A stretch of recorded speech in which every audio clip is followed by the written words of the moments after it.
Thank the gentleman for yielding. Madam Speaker, when a patient is bleeding to death on an operating table, we as doctors do everything that we can to save that patient's life. We don't just walk away, and we certainly don't call it quits. Well, that's what the Democrats want to do. They want to call it quits on our spending crisis.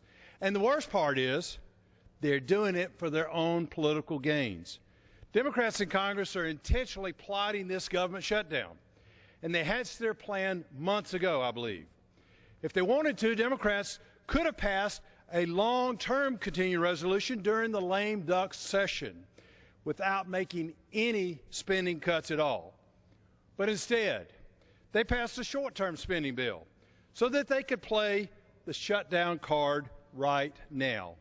The Democrats' political game of wedging conservatives between unacceptable cuts and a government shutdown is an insult to the gravity of the problem.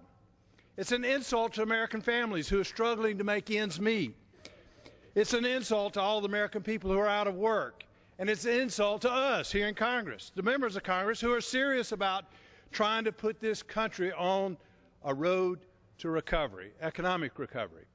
It's pitiful that the Democrats have wasted so much time stalling over these minimal cuts in their own self-interest. While our country is financially bleeding to death, we should be focused on trying to revive our economy rather than bickering about $61 billion when we already borrow almost $60 billion per week. Madam Speaker, since the Democrats refuse to stop their political games and get to work, those over in the Senate particularly, I urge my colleagues to pass the Government Shutdown Prevention Act so that we can do our jobs and start trying to heal our economy and create jobs in America. I yield back.